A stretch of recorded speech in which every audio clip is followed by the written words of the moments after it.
বন্ধুরা, সাধের ছাদ বাগান শর্টকাট টিপসে আপনাদের আরও একবার স্বাগত জানাই।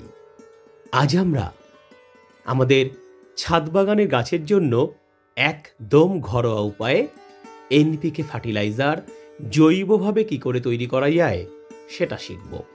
হ্যাঁ বন্ধুরা, এনপিকে ফার্টিলাইজার এতটাই অপরিহার্য যে সমস্ত গাছের জন্য এটা ভীষণভাবে দরকারি।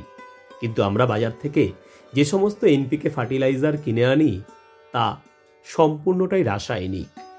এই রাসায়নিক এনপিকে ফার্টিলাইজারগুলো দিনের পর দিন ইউজ করতে করতে আমাদের সাধের ছাদ বাগানের প্রত্যেকটা টবের মাটি ক্রমশ উর্বরতা শক্তি হারাতে থাকে।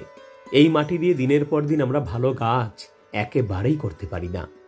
আসুন আজ আমরা জৈব উপায়ে কিভাবে এই ফার্টিলাইজার তৈরি করব সেটা সম্পূর্ণভাবে শিখে নেই। আমি কথা দিচ্ছি, এই ফার্টিলাইজার যদি আপনি আপনার গাছকে দিতে পারেন, আপনার গাছ হয়ে উঠবে সবার চাইতে সেরা। চলুন শুরু করা যাক।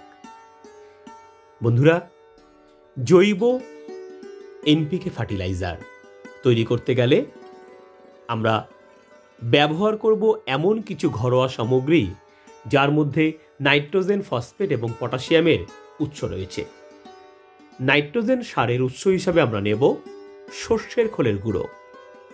ফসফেট সারের উৎস হিসাবে আমরা নেব চুনো মাছ অথবা ছোট ছোট মাছ বাজার থেকে নিয়ে আসবো আমরা 100 গ্রামের মতো। আর পটাশিয়াম সারের উৎসের জন্য আমরা নেব কিছু ফল এবং সবজির খোসা। আমরা দুখানা আলুর খোসা ছাড়িয়ে নেব এভাবে, দুখানা শশার খোসা, আমরা নেব কলার খোসা 2টো, আর নেব আমরা লেবুর খোসা। যে কোনো লেবুর খোসা নিতে পারেন, কমলা লেবু অথবা পাতি লেবু অথবা মাল্টা লেবু অথবা মুসম্বি লেবু, যে কোনো লেবুর খোসা আমরা দুখানা লেবুর খোসা আমরা নেব। এইবার এই খোসাগুলোকে ভালো করে টুকরো টুকরো টুকরো করে আমরা কেটে নেব। চলুন এবার দেখে নেই এই মিশ্রণটা ঠিক আমরা কিভাবে তৈরি করব। প্রথমেই আমরা 2 লিটার জল নেব বন্ধুরা। এই 2 লিটার জলের মধ্যে আমরা 4 চামচ, আমরা 4 চামচ সর্ষের খোলের গুঁড়ো অথবা 4 টিস্পুনস মাস্টার কেক ডাস্ট আমরা এই জলের মধ্যে মিশিয়ে ফেলব। এরপর আমরা এই 100 গ্রাম যে মাছ, সেই 100 গ্রাম মাছ আমরা এর মধ্যে মিশিয়ে দেব। আর দেব আমরা পটাশিয়ামের উৎস হিসাবে এই আলুর খোসা, কলার খোসা, শশার খোসা এবং লেবুর খোসা দিয়ে যে আমরা কেটে রেখেছি সেগুলো আমরা দিয়ে দেব এর মধ্যে। এই সম্পূর্ণ মিশ্রণটা আমরা ভালো করে মিশিয়ে এইবার এই পাত্রটিকে আমরা ছাদ বাগানের একটা ছায়াযুক্ত স্থানে রেখে দেব 3 থেকে 4 দিন। তবে কোনো মতেই কিন্তু এই মিশ্রণটাকে আপনারা 1 সপ্তাহর বেশি ধরে ফেলে রাখবেন না, তাহলে এর মধ্যে এক ধরনের পোকা তৈরি হবে। যেই পোকাটা এর যে পুষ্টি গুণাগুণ থাকবে সেটা কিন্তু ওরা খেয়ে নিতে পারে, আর দুর্গন্ধ কিন্তু প্রচণ্ড হবে। তাই 4 দিনের বেশি একেবারেই এটাকে আমরা ফেলে রাখবো না। 4 দিন পর যখন সম্পূর্ণ মিশ্রণটা পচে যাবে তখন আমরা এটাকে আস্তে আস্তে ছেঁকে নেব।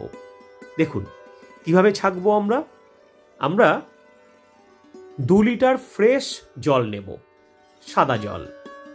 আর এটাকে যখন আমরা ছাঁকবো তখন সেই ছাঁকার সময় এই জল গ্লাসে করে আমরা এই ছাঁকনির মধ্যে দিয়ে দেব।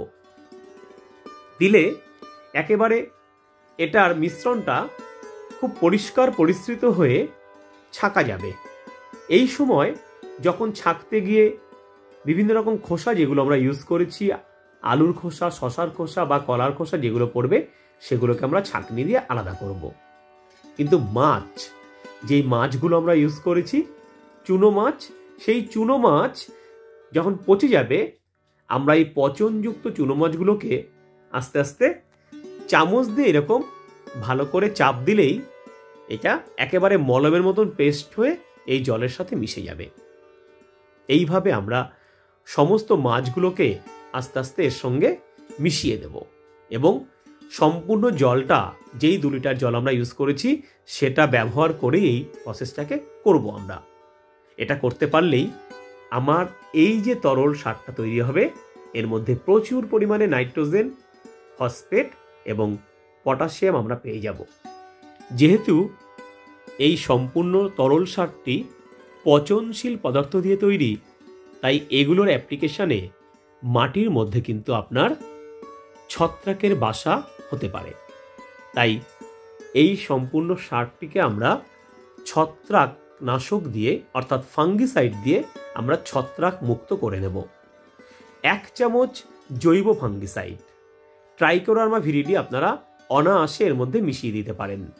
আর যদি ট্রাইকোডার্মা ভিরিডি না পান, তাহলে সাব ফাঙ্গিসাইডও আপনারা ইউজ করতে পারেন। 1 চামচ সাব ফাঙ্গিসাইড এই মিশ্রণের মধ্যে সুন্দর করে এইভাবে মিশিয়ে নিন।